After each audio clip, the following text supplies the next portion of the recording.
नमस्कार दोस्तों, एक बार फिर से आप सभी का स्टडी 91 परिवार में बहुत बहुत स्वागत है। तो चलिए जल्दी से आप सभी लोग जुड़ जाइए और शुरुआत करते हैं आज की इस सेशन की। और जितने बच्चे जुड़ चुके हैं सभी को एक बार गुड आफ्टरनून, जय हिंद और वंदे मातरम। तो चलिए आइए देखते हैं कि आज हमारे सामने में आज आप सबके सामने जो है प्रैक्टिस सेट 23 लेकर आया हूं। और आप सब जानते हैं कि इसी प्रकार से रोज हम लोग जो है एक एक करके आगे बढ़ रहे हैं। तो चलिए तैयार हो जाओ आप सभी लोग जल्दी से और देखते हैं कि हमारे सामने कैसे कैसे क्वेश्चंस आते हैं। तो आप लोगों को बगैर बातचीत के जो है अपने काम पर थोड़ा सा ध्यान देना है और इसी प्रकार से हम लोग जो है आगे बढ़ते रहेंगे और थोड़ा सा कमेंट पर ध्यान कम देंगे और आगे बढ़ते चलेंगे। तो आइए देखते हैं कि हमारे सामने कैसे कैसे क्वेश्चन हैं। तो यहाँ पर दोस्तों ध्यान से देखिएगा। तो हिंदी का जो है 6.0 batch, UP TET, super TET, UP police constable, PCS pre का और यूजीसी नेट का फर्स्ट पेपर जो बैचेज आप लोगों को प्रोवाइड किए गए हैं वो सारी इंफॉर्मेशन और डिटेल यहाँ पर आप सबके सामने है। तो आइए बढ़ते हैं क्वेश्चन नंबर फर्स्ट की तरफ। तो क्वेश्चन नंबर पहले को ध्यान से पढ़िएगा और बताइएगा कि इस प्रश्न का सही आंसर क्या हो जाएगा। क्वेश्चन नंबर पहला ध्यान से पढ़ो और बताओ कि क्या आएगा इस प्रश्न का सही आंसर। छोटा सा प्रश्न है, देखते हैं कितने दिन बच्चे कर पाएंगे। करा कि निम्नलिखित गतिविधियों को एक तार्किक और सार्थक क्रम में व्यवस्थित करें। विवाह सभागृह निश्चित करना, ये हुई ना बात। विवाह का दिन तय करना, मेहमानों को आमंत्रित करना, विवाह समारोह संपन्न करना, निमंत्रण कार्ड की छपाई करना। और ये जीवन आप लोगों की लाइफ में तभी आएगा जब अच्छे से पढ़ाई लिखाई करके सरकारी दामाद बन जाओगे। नहीं तो फिर ऐसे परेशान रहोगे, दूसरे के लिए करते रहोगे, अपने लिए करने की बारी नहीं आएगी। मैं पहले से बता दे रहा हूं।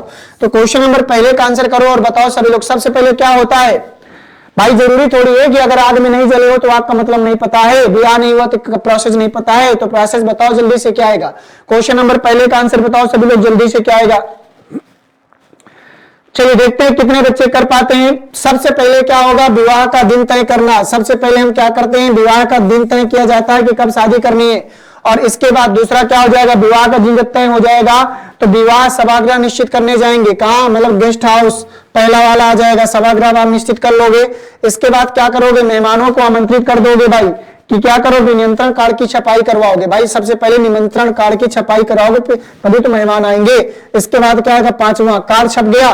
फिर कार्ड छपने के बाद मेहमानों को आमंत्रित करेंगे। किसको करेंगे, मेहमानों को आमंत्रित कर लेंगे जिससे कि भाई सब लोग आए। ठीक है, इसके बाद हम क्या करेंगे, विवाह समारोह संपन्न कर लेंगे। मतलब यहाँ पर विवाह आपका हो जाएगा कंप्लीट। तो 2 1 5 3 4 तो कहां जाएगा, 2 1 5 3 4 और ये कहां जाएगा, ऑप्शन नंबर 4 में।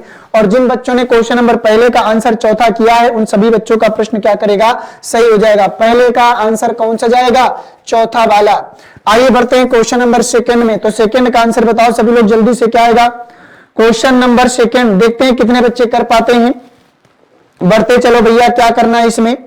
तो दोस्तों यहां पर देखें तो f की प्लेस वैल्यू 6, i की प्लेस वैल्यू 9, n की प्लेस वैल्यू 14। तो 1 और 4 को मतलब जिसकी प्लेस वैल्यू डबल डिजिट में उनको क्या करना है, जोड़ना है। तो 1 और 4 5, a की प्लेस वैल्यू 1, फिर n आ गया तो फिर 1 और 4 5, c की प्लेस वैल्यू 3, i की प्लेस वैल्यू 9, a की प्लेस वैल्यू 1 और l की प्लेस वैल्यू 12। 12 में 1 और 2 को जोड़ेंगे तो कितना हो जाएगा, 3 हो जाएगा। वही काम यहां कर लो, 1 और 2 कितना आएगा, 12, 3, 2 और 1 कितना हो गया, 3, 3 8 18 9, 1 का 1, यहाँ पर 2, यहाँ पर 9, यहाँ पर 4 और यहाँ पर 5। तो 3 3 9 1, देखो 3 3 9 1 2 9 4 5, यहाँ पर नहीं आएगा, यहाँ पर नहीं आएगा, यहाँ पर नहीं आएगा। तो 3 3 9 1 2 9 4 5 और ये कहां जाएगा, ऑप्शन नंबर 4 में। तो दूसरे का जो आंसर आएगा चौथा वाला आएगा। स्पीड से करते चलिए सभी लोग, बातों में कम ध्यान देना है। क्वेश्चन नंबर तीसरे का आंसर करिए सभी लोग जल्दी से, क्या आएगा। कह रहा है कि a प्लस बी का अर्थ है a माता है b की, a माइनस बी का अर्थ है a पति है b का, a गुणे b का अर्थ है a बेटा है b का, a डिवाइड b का अर्थ है a भाई है b का। तो यदि q डिवाइड u गुणे पे आपको बताना है तो k किस प्रकार संबंधित है, जैसे देखते हैं कितने बच्चे इसका आंसर कर पाते हैं। सबसे पहले डिवाइड का मतलब देखो आप लोग क्या बोल रहा है। a डिवाइड b का अर्थ है कि a भाई है b का, तो अगर a भाई है b का तो q भाई है किसका, u का। यहां अप्लाई करेंगे। अब गुणे का मतलब है a गुणे b का अर्थ है a बेटा है b का, तो u बेटा है किसका, k का। तो अगर u k का बेटा है तो यहां पर q भी k का बेटा होगा। फिर गुणे का मतलब आ गया, गुणे का मतलब है कि a बेटा है b का, तो k बेटा है किसका, h का, तो k बेटा है किसका, h का, तो यहां पर h आ जाएगा।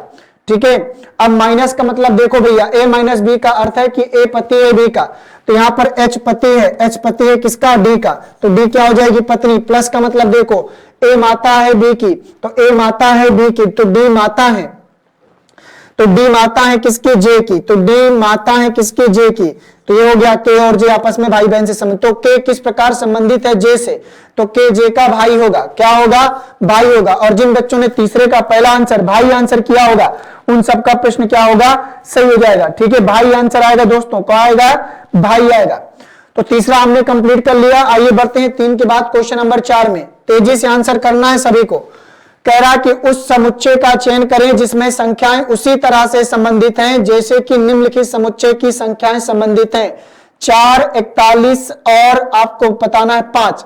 तो बताओ 5 और 4 में ऐसा क्या कर दें कि हमको 41 मिल जाए। ये रिलेशन देखो ध्यान से, तो कुछ नहीं करना, इनको दोनों को यहां से निकाल लो, 4 का स्क्वायर और प्लस 5 का स्क्वायर, 4 का स्क्वायर 16, 5 का स्क्वायर 25, 6 5 11, 2 1 3 और 1 4, 41 मिल गया। अब दो लोग किनको दोनों को जोड़ने पर 9 नहीं है 81, ये तो हो नहीं सकता।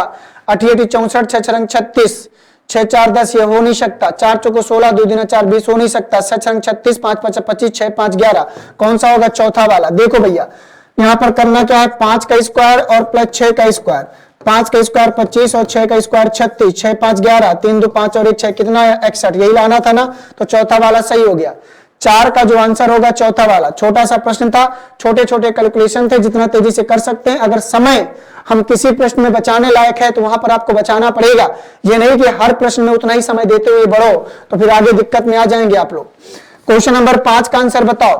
कह रहा कि सभी उपकरण पेचकस हैं, सभी मशीनें उपकरण हैं। फिर कह रहा कि कुछ पेचकस उपकरण हैं, कुछ पेचकस मशीन है, सभी उपकरण मशीन है। क्वेश्चन नंबर 5 को पढ़ो और बताओ किसका सही आंसर क्या आएगा। सभी उपकरण पेचकस हैं, जितने भी उपकरण हैं, जितने भी उपकरण हैं वो सारे के सारे क्या हैं, पेचकस हैं। ये आया। फिर कह रहा कि सभी मशीनें उपकरण हैं। अब जितने भी मशीनें हैं वो सारी की सारी क्या है, उपकरण है। तो यहां पर उपकरण के अंडर में, यहां पर मैं बता दूं कि उपकरण के अंडर में क्या आएगी, मशीन आएगी। तो यहां पर थोड़ा सा इसको रफ कर लेते हैं, थोड़ा सा पहले मशीन को रख लेते हैं। तो यहां पर आपका जो है क्या आएगी, मशीन आएगी। ठीक है, सभी की सभी मशीन क्या है, उपकरण है। तो सारी की सारी मशीनें क्या है, उपकरण है, तो यहां पर उपकरण आएगा। ऐसा डायग्राम बनेगा। अब बना लो आंसर क्या आएगा। कुछ पेचकस उपकरण है तो कुछ पेचकस उपकरण है, सही है। कुछ पेचकस मशीन है, सही है। सभी उपकरण मशीन है, तो सभी उपकरण मशीन है, गलत है। तो 1 और 2 निकलेगा, 1 और 2 अनुसरण करता है ऑप्शन नंबर पहले में, तो 5वें का पहला वाला आंसर आएगा। और जिन बच्चों ने 5वें का पहला वाला आंसर किया उन सबका सही होगा। केवल फर्स्ट और सेकेंड अनुसरण करता है, केवल निष्कर्ष फर्स्ट और सेकंड अनुसरण करता है, केवल निष्कर्ष फर्स्ट और सेकंड अनुसरण करता है। 2 बार है भाई। चौथा वाला जिन बच्चों ने किया है उनका भी सही होगा, ठीक है ना। जिन बच्चों ने चौथा वाला किया है उनका भी सही है, जिन बच्चों ने पहला वाला किया है उनका भी सही है, ठीक है ना। 2 बार आंसर दिया हुआ है। आइए बढ़ते हैं आगे। तो यहाँ पर देख सकते हैं कि यहाँ पर स्टडी 91 के द्वारा जो बुक्स आप सब लोगों के लिए प्रोवाइड की गई है उनकी इन्फॉर्मेशन आप लोगों को यहाँ दी जा रही है। अगर इनमें से किसी भी बुक के साथ अगर आप जुड़ना चाहते हैं तो जुड़ सकते हैं। आइए बढ़ते हैं क्वेश्चन नंबर 6 की तरफ। कह रहा है कि उस आकृति का चयन करें जो नीचे दी गई आकृति श्रृंखला के अगले स्थान पर आएगी। क्वेश्चन नंबर 6 कह रहा है कि उस आकृति का चयन करें जो नीचे दी गई आकृति श्रृंखला के अगले स्थान पर आएगी। तो बताइए कि इस प्रश्न का सही आंसर क्या हो जाएगा, जल्दी से बताओ सभी लोग।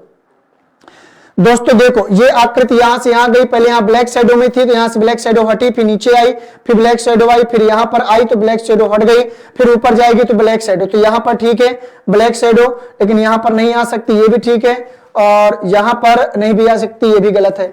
अब देखो यहां पर ध्यान से, तो 1 और 2 तो ऑप्शन निकल गए इस वाले सब। इससे देखो ये आकृति यही घूम रही, पहले यहां से, तो फिर ये पहले क्या है, हॉरिजॉन्टल हो गई, फिर डायगोनल हो गई, वर्टिकल हो गई, लंबवत, हॉरिजॉन्टल है, फिर वर्टिकल है, फिर हॉरिजॉन्टल है, फिर वर्टिकल है। तो ये क्या करेगी, ऐसे जाएगी। इसमें सही है, इसमें लंबवत ही हो गई, तो क्या हो गई, गलत। तो कौन जाएगा, पहला वाला। तो 6वें का जो आंसर होगा वो पहला वाला जाएगा। और जिन बच्चों ने 6वें का पहला वाला आंसर किया है उन सब का प्रश्न भी क्या करेगा, सही हो जाएगा। कुछ खास करने की आवश्यकता नहीं, बहुत ही छोटा सा आसान सा प्यारा सा प्रश्न था। क्वेश्चन नंबर 7 का आंसर बताओ। ये आ गया रिपीटेड सीरीज का क्वेश्चन। ऐसे अक्षरों के संयोजन का चयन करें जो कि दी गई अक्षर श्रृंखला के रिक्त स्थानों में क्रमिक रूप से रखे जाने पर श्रृंखला को पूरा करेगा।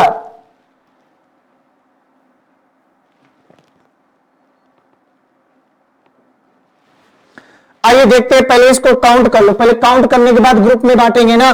तो 1 2 3 4 5 6 7 8 9 10 11 12 13 14 15 16 17 18 19 20 21 22 23 24 24 गए।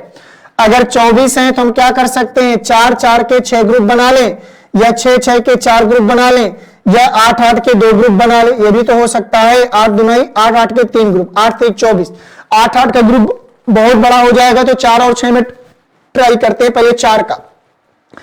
तो 1 2 3 4, 1 2 3 4, 1 2 3 1 2 3 4, 1 2 3 4, 1 2 3 4, 1 2 3 4, 4 4 के हमने कितने ग्रुप बना लिया, 6 ग्रुप बना लिया। इसका पहला लेटर टी है, इसका दूसरा लेटर एस है, लेकिन इसका दूसरा लेटर एन है, लेकिन इसका दूसरा लेटर एस है, तो इसका कॉम्बिनेशन इससे, इसका कॉम्बिनेशन इससे बनेगा। तो चलो पहले इसको कंप्लीट करते हैं। तो टी एस एम, तो यहां टी एस एम एम आएगा, तो यहां पर भी एम आ जाएगा, T S M M, T S M M, और यहां पर टी एस एम एम। इसको कंप्लीट कर लिया। अब इसको इससे देखो, इसका पहला लेटर एन है, इसका पहला लेटर एन हो जाएगा, तो एन एन क्यू, तो यहां पर एन एन क्या आएगा, क्यू, तो एन एन क्यू एस, यहां पर भी आ जाएगा N N Q S, N N Q S, और इसके बाद N N Q S. Repeat कर लिया, 2 सीरीजें चल रही है ना। तो देखो हमने पहले एम रखा, फिर हमने एन रखा, फिर एस रखा, फिर टी रखा, बोलो, फिर यहां पर एन रखा, फिर हमने क्यू रखा, फिर एस रखा, फिर एन रखा। अब देख लो कौन सा जाएगा, एम एन एस टी। तो देखो पहले M N S T, M M हो गया, M N S T, M N M हो गया, ये भी गलत हो गया। अब इसमें देखो M N S T, T तक पहुंच गए, फिर N Q S N, N Q S N इसमें है नहीं है, इसमें देखें एन क्यू एस एन कौन सा जाएगा, तीसरा वाला, 7वें का तीसरा वाला। जिन बच्चों ने आंसर किया है उन सभी का प्रश्न क्या करेगा, सही हो जाएगा। आइए बढ़ते हैं आगे। क्वेश्चन नंबर 8 में कह रहा है कि दी गई आकृति में कितने त्रिभुज हैं, नंबर ऑफ ट्रायंगल की संख्या बता दो जल्दी से, क्या आएगा इस प्रश्न का सही आंसर। टोटल कितने ट्रायंगल बनेंगे ये आपको बताना है। तो दोस्तों चलो ध्यान से देखते हैं। तो 3 3 6 3 9, 3 3 6 3 9, 9 9 18, 3 3 6 3 9, ये आएगा आंसर। तो 3 3 6 1 2 3 4 5 6 7 8 9, तो 9 गुणे 3, 9 3 का 27। टोटल कितने ट्रायंगल बनेंगे, 27 ट्रायंगल। 8वें का जो आंसर आएगा तीसरा वाला, 27 ट्रायंगल बनेंगे टोटल।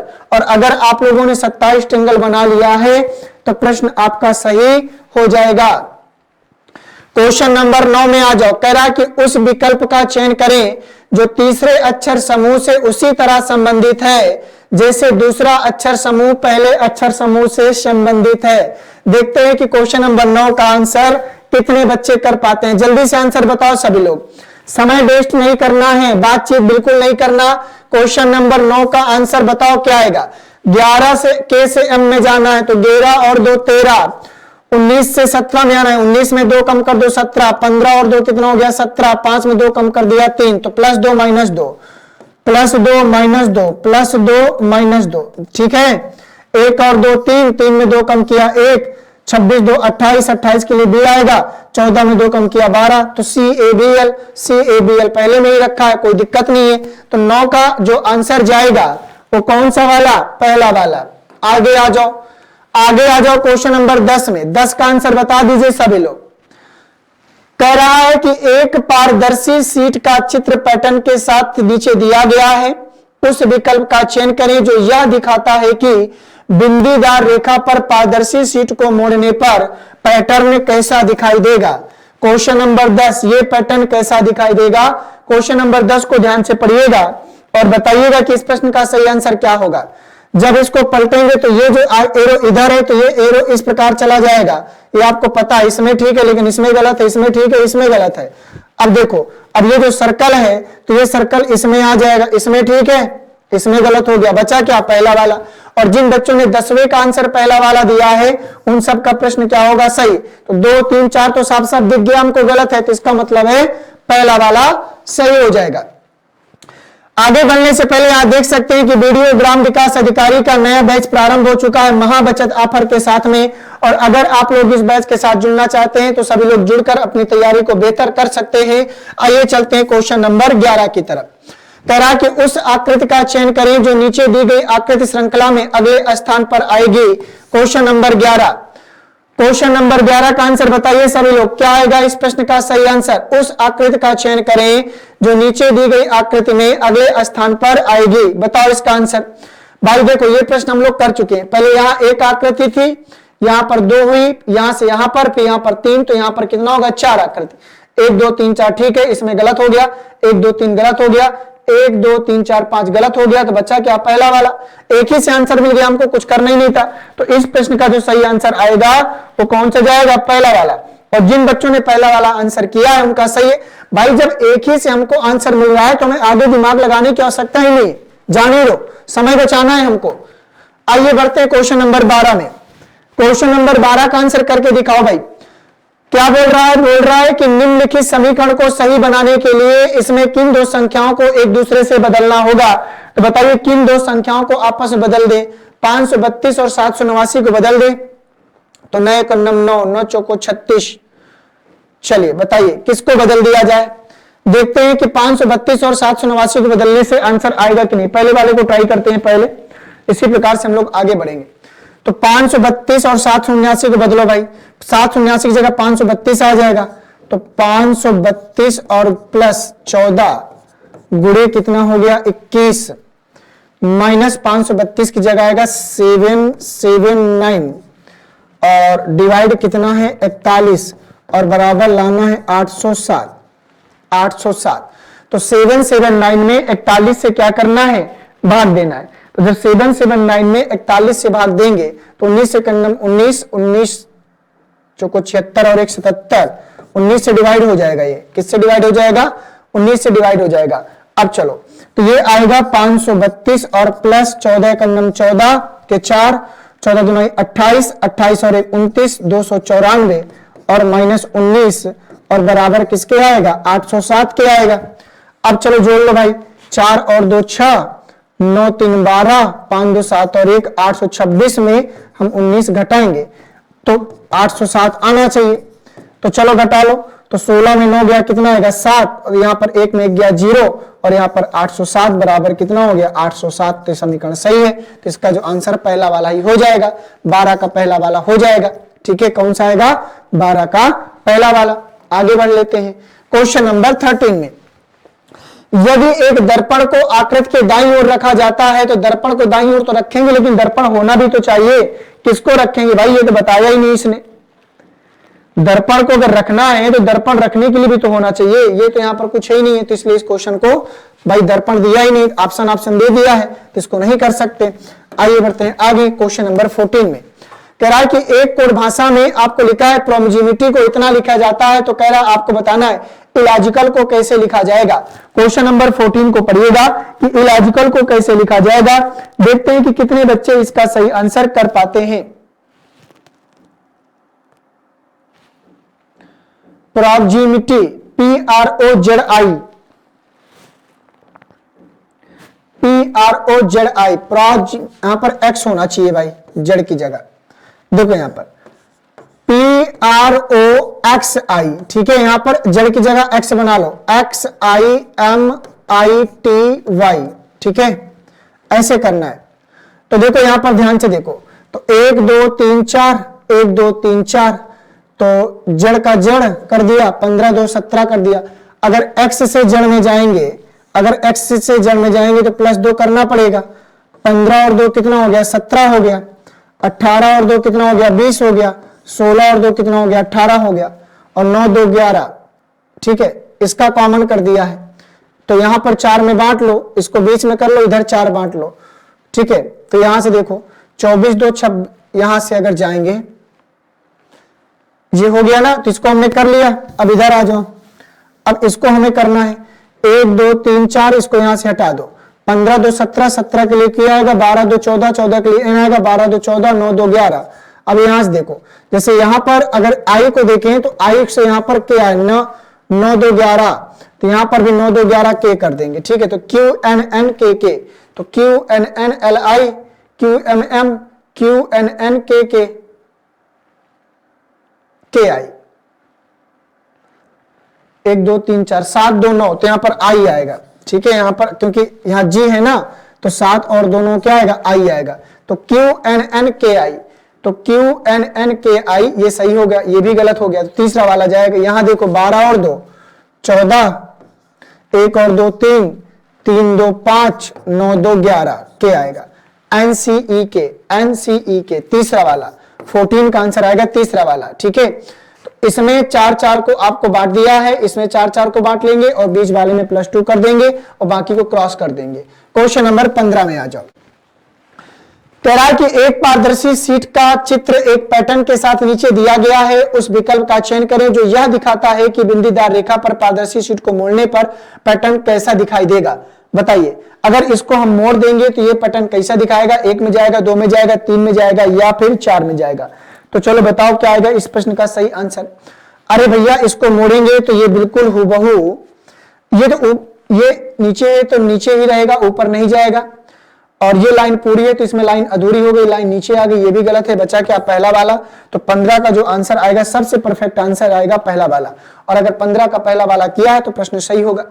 नितिन सर के द्वारा हैंड रिटन ई बुक्स के बारे में आप सब जानते हैं कि इतिहास के तीनों पार्ट अवेलेबल हैं, साइंस के तीनों पार्ट अवेलेबल हैं, इसके बाद सामान्य हिंदी, भारतीय राज्य व्यवस्था और इंडियन ज्योग्राफी के भी तीनों पार्ट यहाँ पर अवेलेबल हैं। तो थैंक यू सभी को, ये सब आप देख सकते हैं। और ये प्रश्न आप लोगों का जो है ये सीरीज थी हमारी आज की कंप्लीट होती है। आशा करता हूं कि आप लोगों ने सीरीज को बढ़िया से किया होगा। और तो इसी प्रकार से हम लोग जो है आगे क्या करेंगे, बढ़ते चलेंगे। और आपकी देखो क्लास रोज चलेगी, मैं आपको पहले बता दूं, मैं अगर किसी काम से बाहर चला भी जाता हूं तो क्लास आपकी जो है रोज चलेगी। क्योंकि अगर मान लीजिए जैसे आप लोग चले जाते हैं तो हम लोगों को भी कभी कभी जरूरतें ऐसी आ जाती है कि जाना पड़ता है, तो इस वजह से थोड़ा सा इमरजेंसी आने के कारण क्लास आपकी चल रही है। मैं आप लोगों के सामने अवेलेबल नहीं रह पाऊंगा, लेकिन कोई बात नहीं, क्लासेज में आपको रोज प्रोवाइड करता रहूंगा। ठीक है, थैंक यू सभी को, जय हिंद, वंदे मातरम। मिलते हैं आप सभी से नेक्स्ट क्लास में।